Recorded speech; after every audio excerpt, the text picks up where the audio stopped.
Olá, Salto para o Futuro está entrando no ar pela TV Escola. As tecnologias de informação e de comunicação podem contribuir para a aprendizagem do aluno, para a prática do professor e também para a mudança da escola e sua inserção na sociedade do conhecimento. Um dos objetivos do PROINFO, o Programa Nacional de Informática em Educação, da Secretaria de Educação à Distância, do MEC, é formar os professores para a melhor utilização das tecnologias nas escolas. Hoje, no primeiro programa desta série, vamos discutir as contribuições trazidas pelas tecnologias da informação e da comunicação para o trabalho em sala de aula. São nossas convidadas para o debate a coordenadora do mestrado em Educação da Universidade Estadual de Ponta Grossa, no Paraná, Marina Ousman Ribas, a pesquisadora da PUC de São Paulo, Odete Sidericudes, e a multiplicadora do Núcleo de Tecnologia Educacional de São Paulo, Silene Quain. Professores direto do estado do Maranhão também participam do debate. E, como sempre, nós contamos com a participação de um convidado muito especial, você. Mande já a sua mensagem. Você pode participar do Salto ao vivo pelo telefone 0800 21 6689. Via internet, salto@tvebrasil.com.br. ou ainda pelo fax. Disque o código da operadora, o DDD 21 e o número 2232-3271. Nosso fax e e-mail estão 24 horas à sua disposição. Você também pode entrar em contato conosco pela caixa postal 50050 CEP 20062-970. Envie suas perguntas, relate suas experiências. Participe! Os NTEs são núcleos de tecnologia educacional desenvolvidos pelos estados e alguns municípios em parceria com o PROINFO. São centros de discussão para a formação continuada de professores para o uso da tecnologia da informação e comunicação no trabalho com alunos nas escolas. As escolas oferecem o melhor ambiente para a formação dos professores e o desenvolvimento de projetos. Os multiplicadores, conhecendo de perto a realidade de cada escola, podem atuar de forma mais contextualizada. A gente está orientando os projetos, às vezes eles têm dúvida de como está montando, esquematizando a finalização dos projetos. Então a gente faz essa parte aí de apoio, de orientação mesmo. A estrutura do PROINFO é interessante. A gente tem o papel do multiplicador, que faz todo um trabalho de articulação na escola, de motivação, de levar a inovação para a escola, de incentivar o professor a despertar realmente o interesse do que seja essa tecnologia e suas potencialidades e possibilidades. E nesse processo todo surgiu a figura do facilitador, que seria o mediador, Primeiro motiva o professor para que ele consiga motivar o aluno. Primeiro você trabalha a questão do perfil do professor para que ele consiga realmente fazer um trabalho com o aluno. Inclusive a questão do próprio crescimento pessoal do professor. Ele tem que se sentir inserido no processo, ele tem que sentir que ele cresceu como profissional, para que ele consiga entender realmente quais são as possibilidades da tecnologia e fazer realmente o trabalho que dê um resultado, que é o que a gente espera, Na Escola Municipal Juraci Machado, em Serra, no Espírito Santo, os encontros entre multiplicadores e professores são frequentes. Você também pode ir na sala. Sim, é muito bom. Geralmente a gente vai na sala. É o que você faz também, né? Faço, eu sempre faço isso. Eu vou à sala como mediadora, vejo com os alunos o que eles estão querendo, o que eles querem pesquisar, os recursos, onde que eles vão achar. Até a construção do próprio quadro de monta cognição. o quadro de cognição junto com o professor. Esse trabalho do professor mediador, ele é muito importante para isso, Para você dar um suportezinho ao professor. Aí daí que começa a deslanchar o projeto. Como o próprio nome diz, o quadro de cognição nada mais é do que um próprio quadro, O professor, ele esquematiza esse quadro, no quadro de giz e vai colocando várias questões relativas ao projeto, Então, geralmente, quando a gente vai desenvolver o projeto é desenvolvido em cima daquilo que não é óbvio. Porque não adianta a gente estar trabalhando com o aluno aquilo que ele já sabe. O interessante é trabalhar aquilo que o aluno não sabe ainda. Então, as questões desse quadro de cognição são justamente essas. O que sabemos, o que queremos saber, quando vamos saber, como vamos saber e quando vamos fazer. Então, essas questões, elas delimitam todo o projeto. O que eu percebo aqui, a professora mediadora é uma professora muito, assim, como é que eu falo? Comunicativa, interativa, ela sensibiliza os professores a estarem realmente utilizando o laboratório, mas por vontade própria, não pressionando. Com a informática a gente acaba trabalhando mais através de projetos. E com o projeto a gente trabalha sempre o que é mais interessante. Então, sendo o mais interessante, há mais aprendizagem. E para mim enriquece muito. Tudo que você consegue fazer de diferente, que traga pontos positivos, isso é um alimento muito bom para o professor. Então, através desse trabalho que eu comecei, eu e mais 2 professores só da escola, a gente conseguiu agora ampliar para toda a comunidade escolar. Por quê? Porque todos os outros professores, à medida que eles vão vendo o nosso trabalho, eles também quiseram participar. Então, foi aí que a gente buscou e conseguiu trazer o curso de informática educativa para dentro da nossa escola. Então, a gente conseguiu fazer com que todos os professores, de todos os turnos, né, acho que 90% dos nossos professores eles participaram do projeto de informática educativa. Quer dizer, é de uma coisa mínima que ela está se alargando e se tornando um movimento muito grande.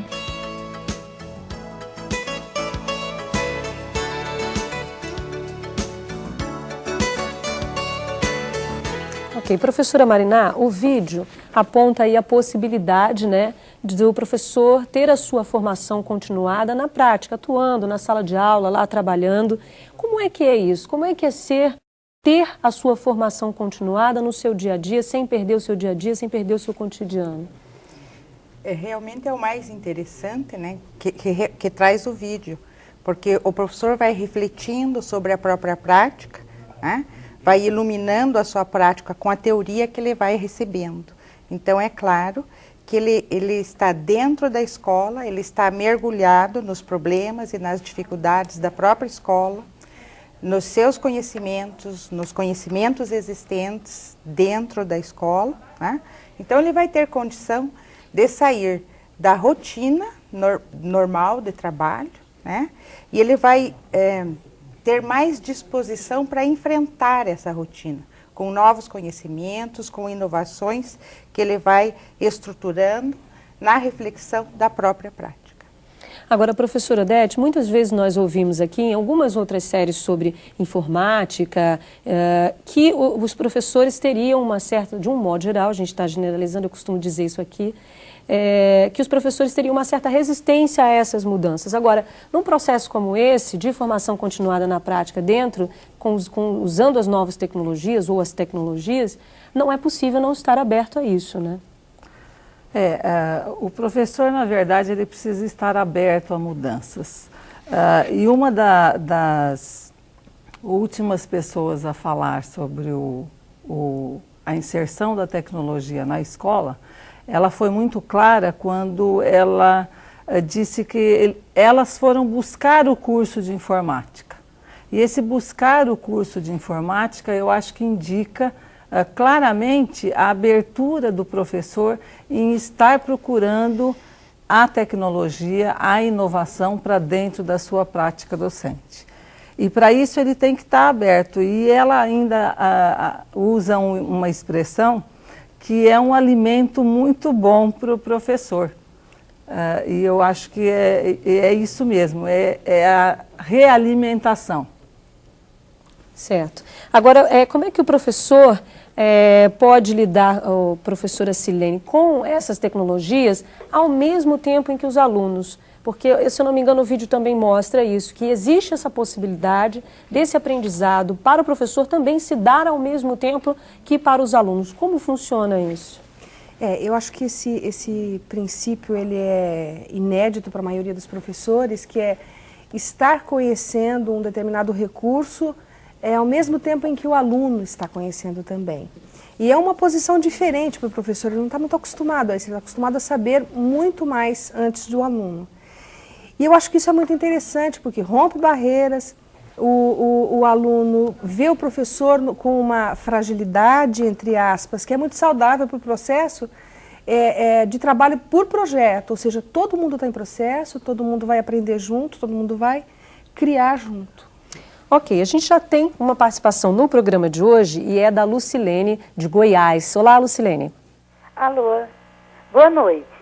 Meu nome é Lucilene, eu sou orientadora de aprendizagem no teleposto Colemar Natal e Silva, da cidade de Niquelândia, Goiás.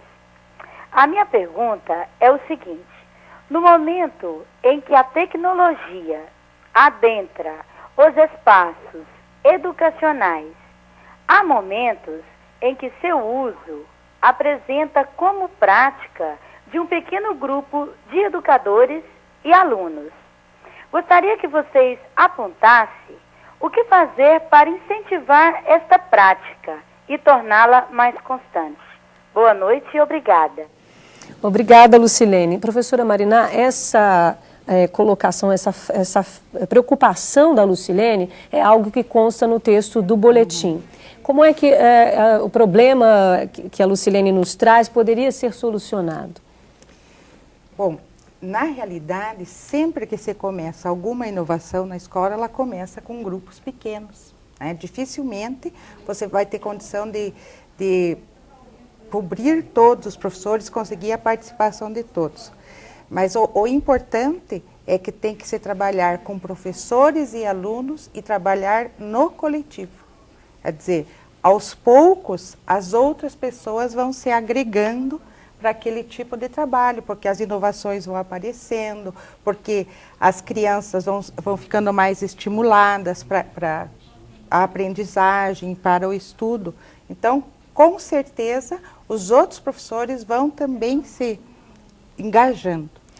Ok, a gente tem a participação agora do Luciano, aqui do Rio de Janeiro. Olá, Luciano, pode falar. Antes de mais nada, boa noite. Eu queria fazer uma pergunta bem simples, apesar da tecnologia ser hoje em dia um grande dilema dentro do próprio magistério.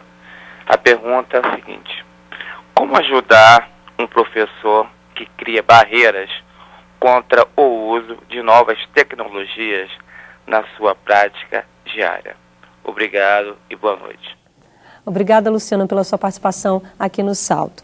Odete, você pode perceber que essa é uma questão, já é uma questão recorrente em outras séries também, já está sendo trazida novamente aqui para essa série. Na verdade, eu particularmente acho que a gente não deve encarar esse fato do uso da tecnologia pelo professor, pelo docente, como uma camisa de força.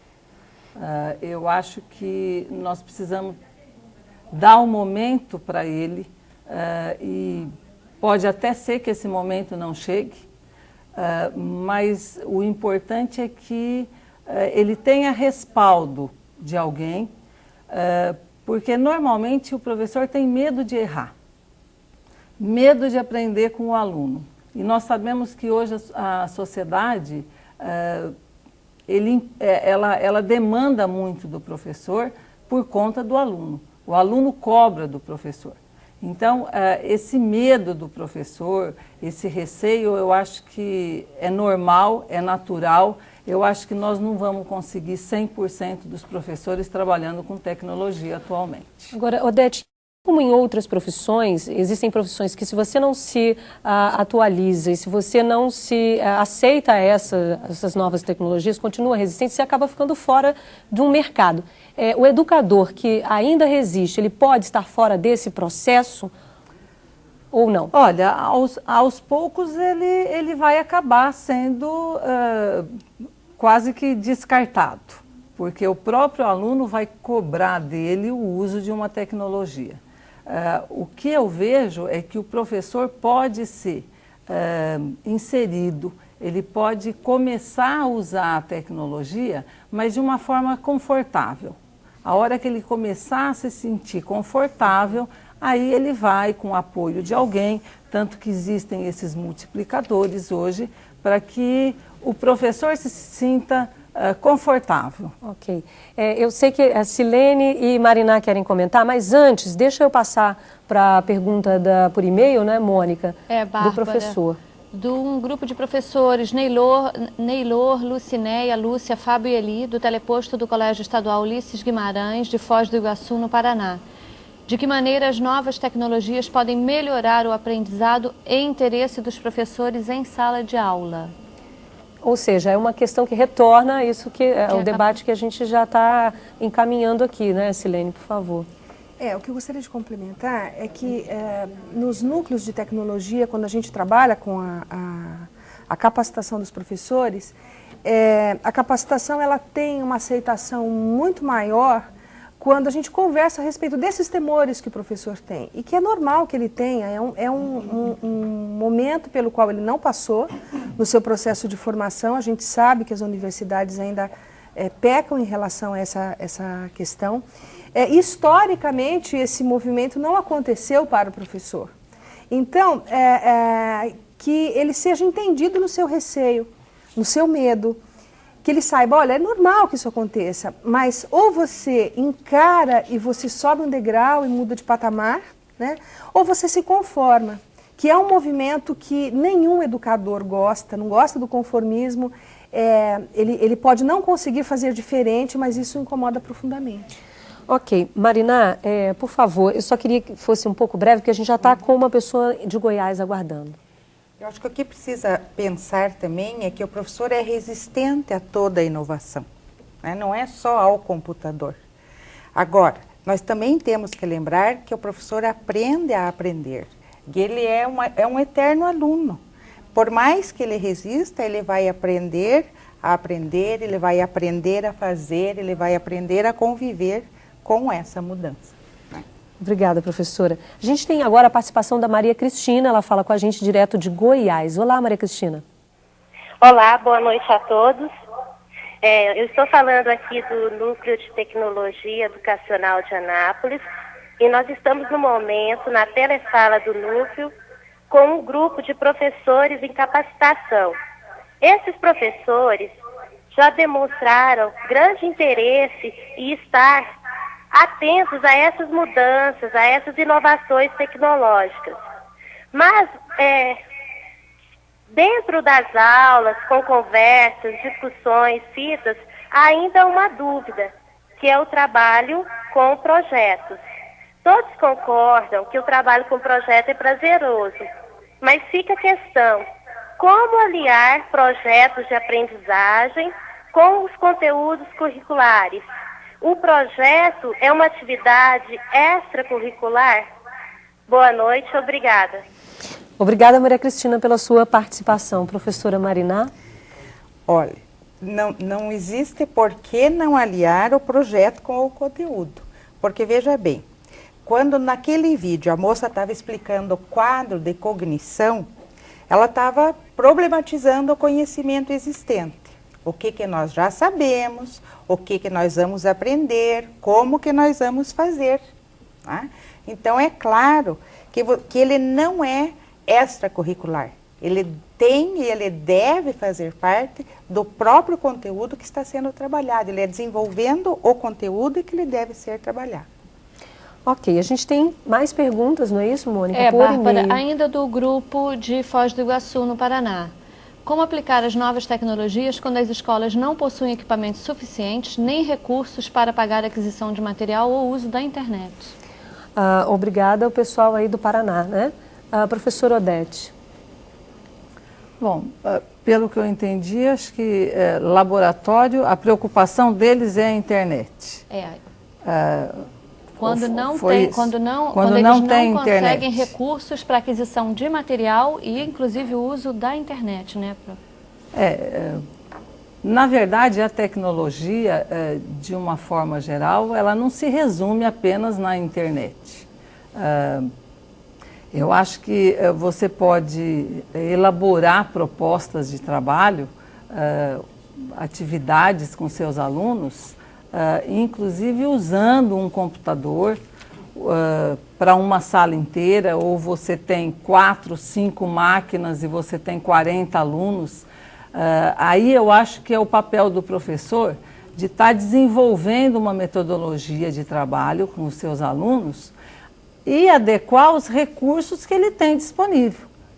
Porque eu posso ter um laboratório extremamente sofisticado, com internet, e não fazer absolutamente nada, e fazer um trabalho muito bom com resultados extremamente positivos em relação à construção do conhecimento do aluno, usando uma máquina sem internet. Apenas com um aplicativo, o Windows, que normalmente numa máquina existe, você trabalha com o Word, o Paintbrush, ou um software free, o Logo, linguagem de programação. Você não precisa da internet.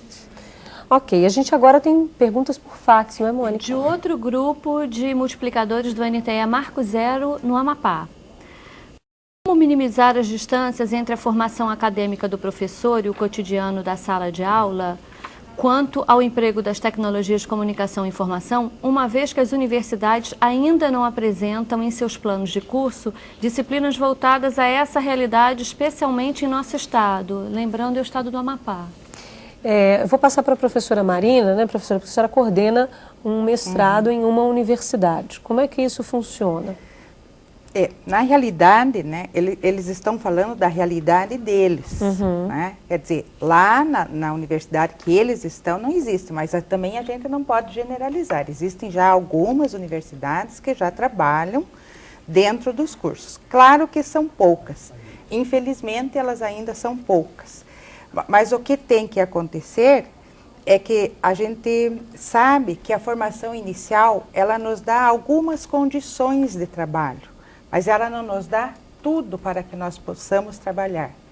Realmente, nós vamos nos formar na própria prática. Então, quando é pela formação continuada, refletindo sobre a prática existente, inclusive sobre as condições que existem ou não, que o professor, ele mesmo vai se formar, né? Não é a universidade que forma. E aí sim ele vai aliando a teoria com a prática.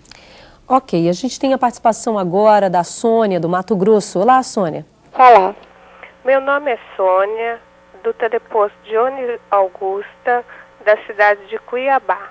A minha pergunta é, como trabalharmos dentro de uma nova tecnologia se o educador não tem conhecimento e muitas escolas não permitem o acesso do professor e do aluno a esses equipamentos? Obrigada. Obrigada, Sônia, pela sua participação. Silene, essa é uma questão que está no boletim também. Muitas escolas, alguns diretores ou, enfim, a coordenação da escola não permite que esses professores tenham acesso a laboratórios, a vídeos, porque tem receio de que aquilo vai ser quebrado, ou enfim. E aí, para essas pessoas, isso é um empecilho de trabalho, né? E isso é uma coisa mais comum do que a gente possa imaginar. Na verdade, é bastante comum. E o trabalho dos núcleos de tecnologia, eu acho que vai um pouco por aí, né? É de estar atuando junto à escola e aos professores que têm esse desejo em trabalhar com tecnologia, que têm lá na sua escola esse recurso e não conseguem ter acesso a ele. Então, o que eu poderia dizer para um professor interessado seria buscar junto ao núcleo de tecnologia um apoio, né, para que o núcleo possa intervir junto à sua escola de uma forma saudável, de uma forma construtiva, conseguir abrir essa sala, que eu acho que é um dos grandes problemas que a gente tem, mas abrir de uma forma legal, onde os professores possam estar utilizando com um projeto, né, com um projeto que possa acrescentar ao cotidiano da escola e vencer pelo trabalho, né, vencer com o trabalho, mostrando os primeiros resultados. A gente cria uma demanda e a gente consegue um pouco que romper essas barreiras que atrapalham muito em certas escolas, é um problema muito sério. Ok. Bom, depois do intervalo, vamos descobrir como os dinossauros reapareceram numa escola do Espírito Santo. Até já.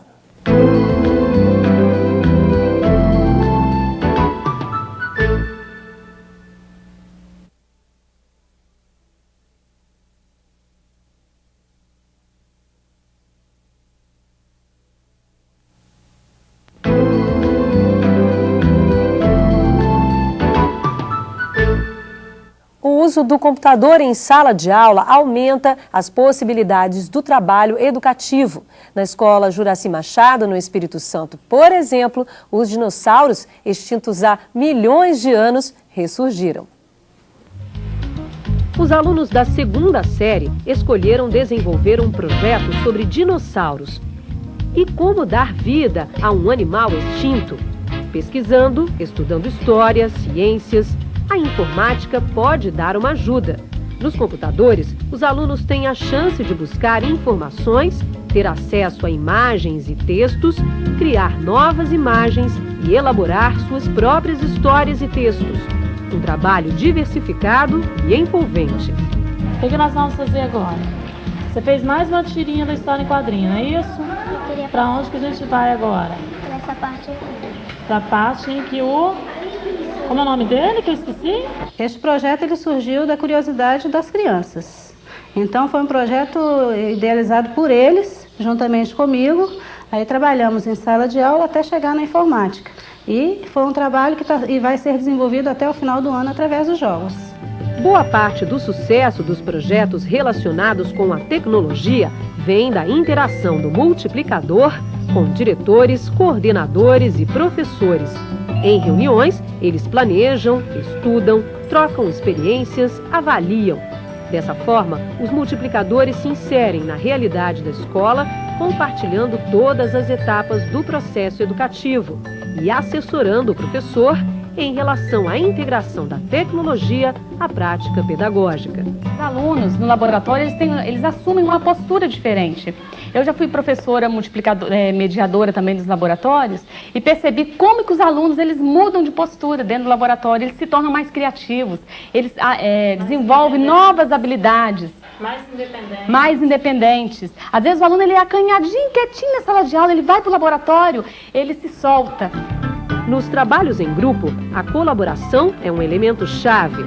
A troca de informações e a construção compartilhada de conhecimento fazem parte do processo. Quem tem facilidade e conhece mais o assunto pode ajudar os colegas. Essa palavra hoje ela não sabia mexer. Saía de uma linha, saía de outra, fazia tudo errado. Aí eu fazia certo. Os alunos contam o que fizeram. Nós dois ainda somos amigos? Não. Socorro! Ha, ha, ha, ha, ha, ha.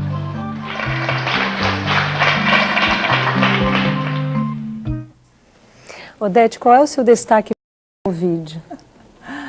Esse vídeo aí, ele mostra uma série de aspectos quando o aluno usa o computador em sala de aula. Um dos aspectos é o que é mais importante, que o processo de aprendizagem está centrado no aluno. É ele que faz, né? E ele aprende fazendo. E essa autonomia que o professor dá para esse aluno é que é muito importante. Então, eles trabalham juntos e o que a gente pôde ver, inclusive pela fala do aluno, que ele inclusive cita que a colega aprendeu com o erro, o que antes era impossível de se falar e comentar.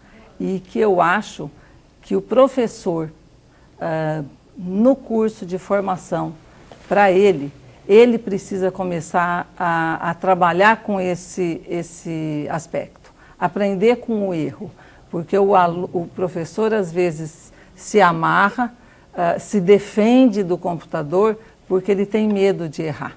E é justamente esse o processo que o aluno se envolve com a atividade, com o computador, por ele não ter medo de errar.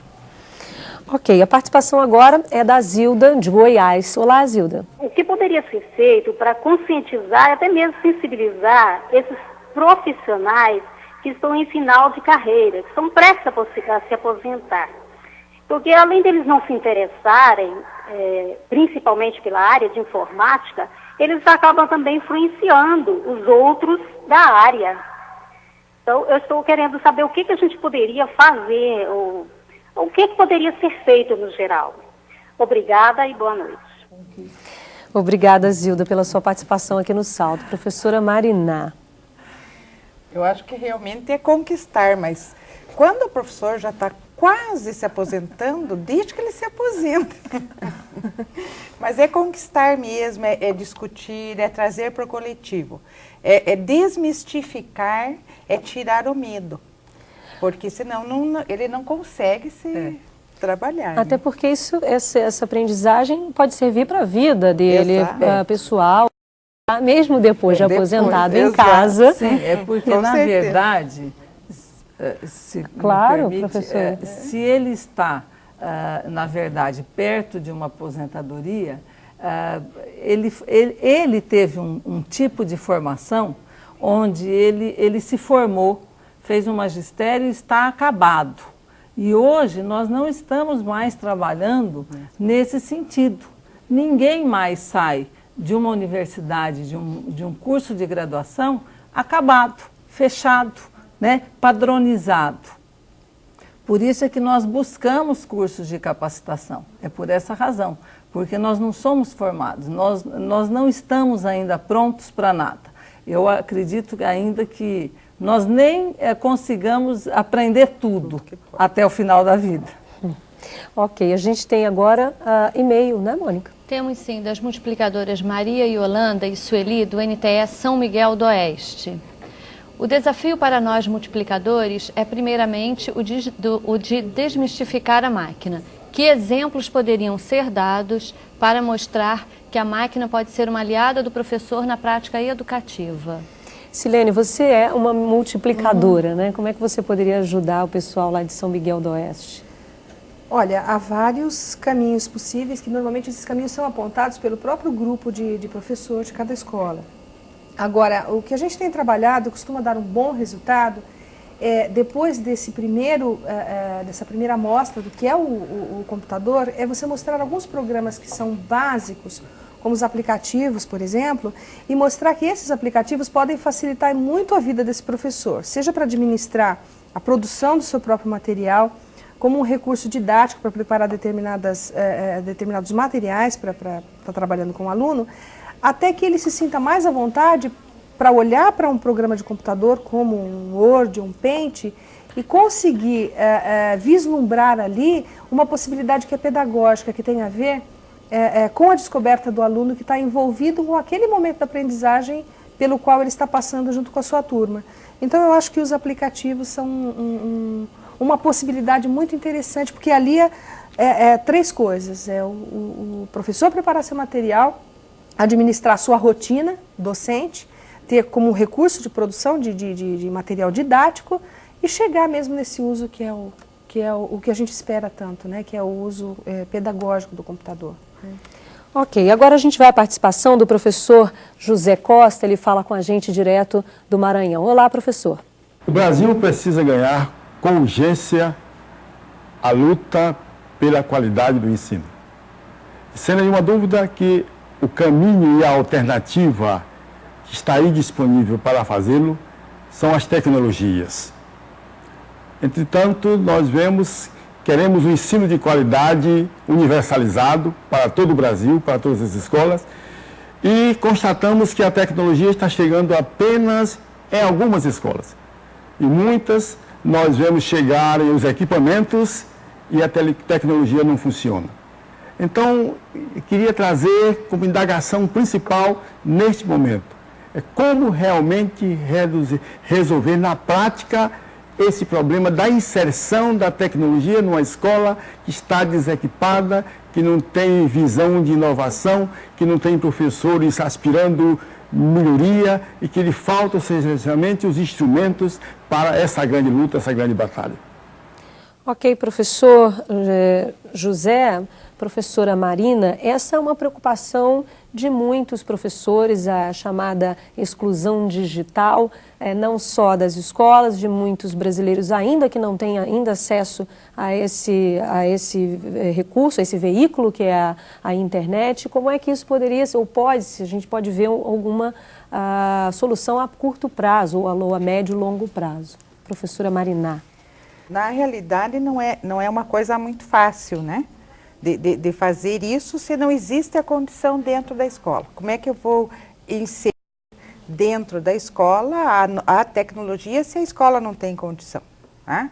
Agora, nós não podemos esquecer que a tecnologia está no supermercado, que a tecnologia está em todos os lugares e que existe uma nova linguagem que interfere na formação do nosso aluno, né? E que a tecnologia não é só o computador. nós estamos usando uma tecnologia que estamos atingindo o Brasil inteiro, né? Então, também existem outros meios a serem utilizados e que o professor tem que se sensibilizar a isso. Eu acho que é uma questão de sensibilização do professor, porque se ele não trabalha dessa forma, ele nem sempre é capaz de entender o seu aluno, porque ele já está falando uma outra linguagem. Ok, a gente tem perguntas por e-mail, Mônica. Certo? Bárbara, a turma de cursistas do Teleposto Instituto de Educação Governador Roberto Silveira quer saber qual é a importância da tecnologia de informação e comunicação junto à prática pedagógica. Ok, a Tânia Colodete, orientadora, e o pessoal de Duque de Caxias, muito obrigado pela participação de vocês. Professor Odete. Na verdade, a tecnologia ela pode ajudar e pode prejudicar a prática. Isso vai depender de como o professor, a concepção do professor sobre o uso da tecnologia na sua prática docente. O que nós enfatizamos e concordamos é que a tecnologia ela seja um instrumento apenas e que sirva para a construção do conhecimento do aluno. E isso o professor é que tem que ser capacitado para que ele propicie a construção do conhecimento do aluno. Então, a tecnologia, um laboratório montado na escola, ele não garante que esse aluno vai aprender ou que exista um processo de aprendizagem com a tecnologia. Ok. A gente tem a participação agora da Selma, ela fala com a gente direto de Goiás. Olá, Selma. Olá, boa noite. Nós queremos questionar o seguinte: o professor é o tempo todo colocado como a maior barreira para o desenvolvimento da tecnologia na escola. Porém, a grande maioria dos professores não possui o próprio computador, porque muitos têm dificuldades em manusear e também a própria condição financeira de adquiri-lo. Como podemos desenvolver nesse sentido o nosso trabalho? Ok, Selma, muito obrigada pela sua participação. Silene, o NTE seria conhecer o NTE mais próximo à sua escola, à sua região, seria uma possibilidade de uma professora como a professora Selma encontrar aí a sua formação continuada em relação às tecnologias? Eu acho que é um passo fundamental. Os núcleos foram instalados com esse objetivo, né?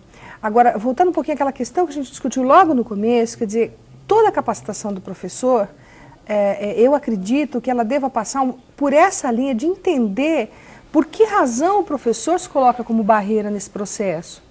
E discutir com ele claramente o porquê que ele pode ser. Ele tem duas opções: ou ele continua sendo uma barreira, ou ele pode ser o grande alavancador desse processo. E eu acho que é discutindo um pouco essas questões de medo, de problema de formação, eu acho que é mais discutir os sentimentos e os desejos do que a falta de conhecer um mouse, um aplicativo, uma internet. Porque se ele estiver convencido de que o medo dele é real, o receio dele é real, mas de que isso pode ser mudado e faz parte de um processo saudável de construção e que ele tem aliados para isso, eu acho que a gente consegue tirar o professor, como a colega falou, de ser uma barreira, desconfigurado como uma barreira, como aquele que pode dar o pontapé com o seu jeitinho, com as suas deficiências, com aquilo que ele aguenta fazer. Mas isso fica muito mais, eu acho, muito mais justo para um professor que está carente de formação.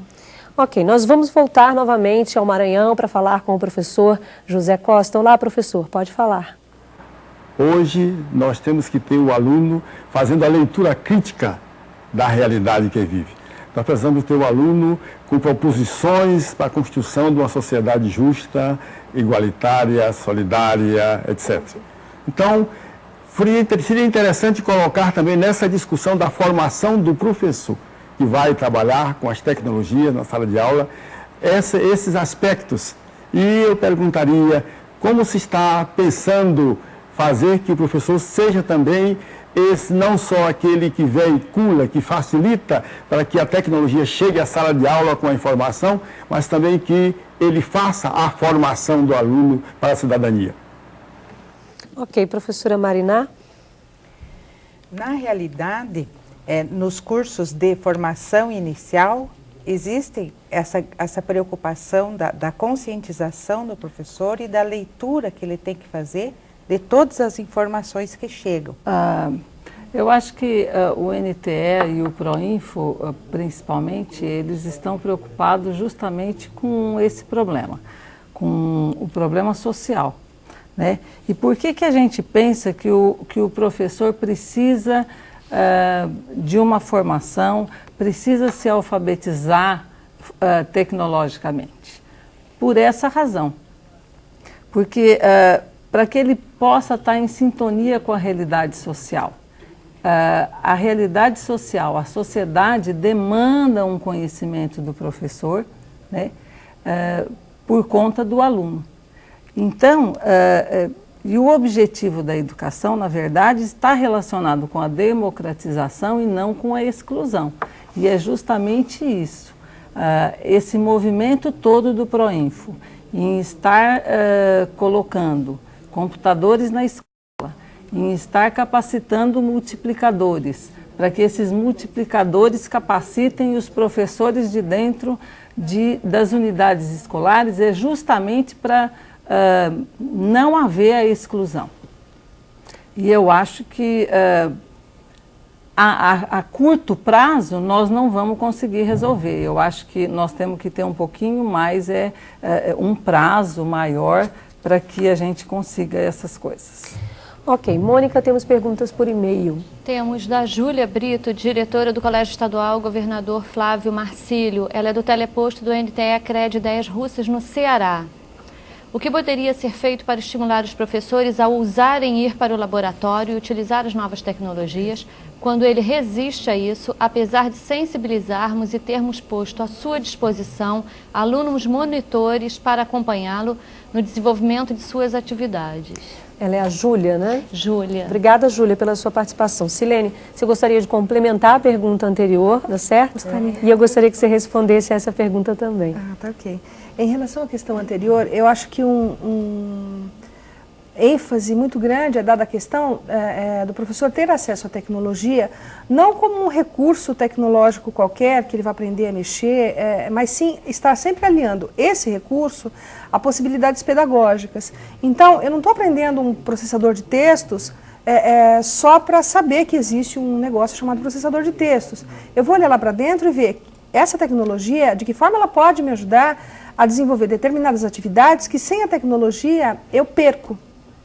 Então é sempre o computador, a tecnologia, auxiliando numa questão que é pedagógica. Eu acho que era isso que eu queria colocar. Para que eu vou usar um Excel se eu não vou aprender um Excel se eu não vou utilizá-lo em nada na minha prática? Então eu tenho pegando o exemplo do Excel que você está dando, se eu faço uma pesquisa no bairro a respeito de uma determinada questão que é premente para aquele coletivo, eu tenho como, por exemplo, tabular esses resultados e montar gráficos que proporcionam uma leitura diferente, né, desses números, e em cima disso propor essa reflexão a qual o professor se referia na questão anterior.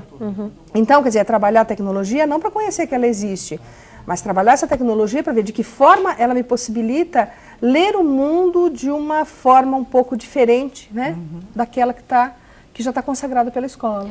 Agora, rapidamente, a questão da Júlia. Ali, voltamos novamente à questão da resistência, e no caso dela, me parece que tem alguém que eles gostariam muito que participasse desse processo, mas que essa pessoa resiste.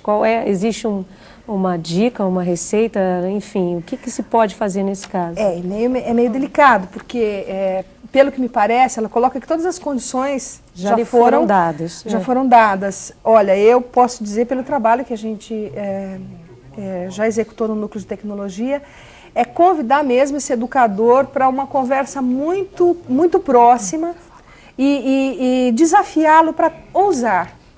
É no sentido de mostrar, olha, você aceita desenvolver essa coisa aqui que a gente está propondo, esse projeto que é pequenininho, Mas para você ter oportunidade de se sentir no processo, eu apelaria mesmo para uma coisa muito pessoal de convite e de acompanhamento e de mostrar que é possível, que ela pelo menos recuse diante de uma experiência vivida.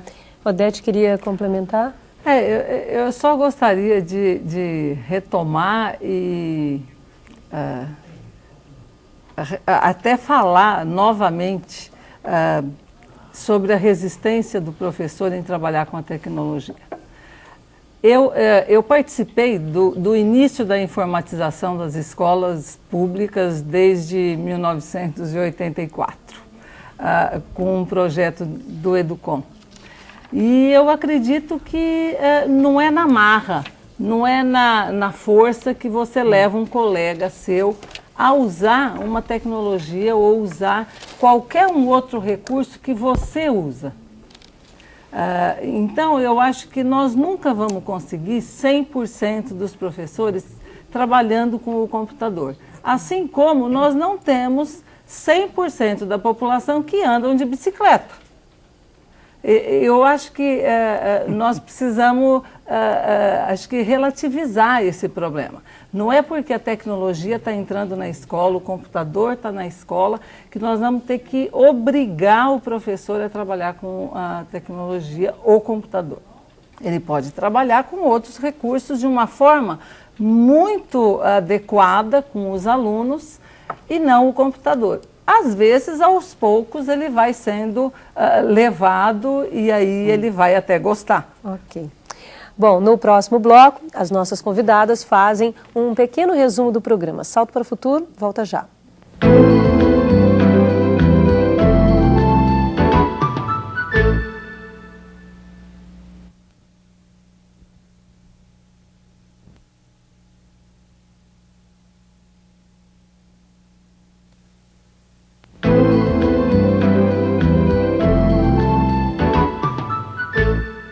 Salto para o Futuro está de volta. No programa de hoje estamos discutindo as contribuições das tecnologias para o trabalho na sala de aula. E a partir de agora, as nossas convidadas destacam os principais pontos do programa. E eu quero começar pela professora Mariná. Quais são os seus destaques para os professores que estão nos assistindo hoje? Bem, eu acho que em primeiro lugar, a gente tem que lembrar que a formação se dá na prática, né? Então é claro que o professor vai trabalhando, modificando o seu próprio trabalho, vai refletindo sobre ele e com isso ele vai ficando cada vez mais interessado no trabalho que realiza, né? Também nós temos que lembrar que os nossos alunos nos fazem mudar. Não são só os nossos colegas, os nossos alunos e a mudança de postura deles, a colaboração deles conosco, que realmente nos leva a uma construção compartilhada. E isso apareceu bem nos dois vídeos, né? Realmente existe essa construção coletiva. Por isso mesmo é importante nós estarmos dentro da realidade da escola, né? Não quer dizer que nós estamos dentro da escola, mas nós estamos trabalhando a realidade e o contexto da escola. E daí sim nós vamos realmente todos aprender coletivamente. Mas não é só deixar de aprender com os outros, né? É aprender também sozinho e com os outros. Ok, professora, muito obrigada. Professora Odete. Bom, continuando a sua fala, eu acho que eu gostaria até de enfatizar essa prática, essa formação na ação, que o professor tem que recontextualizar. Então, o que significa isso? Quer dizer, eu tenho a minha formação, a minha capacitação se dá enquanto eu atuo como profissional, como docente. Só que às vezes eu gostaria de colocar aqui, e não surgiu nenhuma questão sobre isso, mas eu sei que o professor às vezes trabalha em diferentes locais, em diferentes unidades escolares, e eu acho que o grande lance e o papel do professor é trabalhar com essa diversidade. Então, quando nós falamos em recontextualizar, Nós estamos falando em recontextualização dos diferentes ambientes de trabalho que ele trabalha. Então, às vezes, ele tem uma população completamente diferente numa unidade escolar e uma outra. Então, ele tem as suas concepções, ele tem um conhecimento adquirido, acumulado, mas ele vai ter que trabalhar de forma diferente nas duas unidades escolares, ou nas 3. Ok, professora Odete, muito obrigada. Professora Silene. O que eu gostaria de deixar aqui de tudo que nós vimos, né, nos vídeos e das discussões, é que a tecnologia na escola, e estou me referindo mais especificamente ao computador, ela é um direito, né, mais do que uma obrigação, ela é um direito. E que quando a gente descobre que não precisa trabalhar sozinho, não precisa saber tudo antes, o trabalho fica muito mais gostoso e a gente se descobre junto com a garotada num processo que é muito saudável, muito feliz, muito estimulante. Você é multiplicadora, já presenciou, vivenciou alguma situação de resistência em que você tivesse que atuar e usar seu poder de persuasão? Muitas vezes. O que você diz para essas pessoas? É um pouco aquilo que eu já disse, precisa ver acontecer, precisa se permitir ou fazer junto com alguém ou simplesmente acompanhar, assistindo e perceber que as situações complexas, complicadas que vão acontecendo, que elas necessariamente não precisam ser resolvidas pelo professor. E que o professor pode dizer, olha, aqui eu não sei mexer, aqui eu não dou conta. O Salto para o Futuro de hoje fica por aqui. Eu quero agradecer as participações da Mariná Ousman Ribas, coordenadora do mestrado em Educação da Universidade Estadual de Ponta Grossa, no Paraná, da Odete Sidericudes, pesquisadora da PUC de São Paulo, e da Silene Quain, multiplicadora do Núcleo de Tecnologia Educacional de São Paulo. E se você ainda não tem os textos referentes a esta série, pode encontrá-los na homepage do Salto, na internet. O endereço eletrônico é www.tvbrasil.com.br/salto. E você que está participando em rede do Salto para o Futuro, você vai debater a criação de redes de conhecimento no programa de amanhã. Você não pode perder. O nosso encontro é aqui na TV Escola, o canal da Educação. Tchau!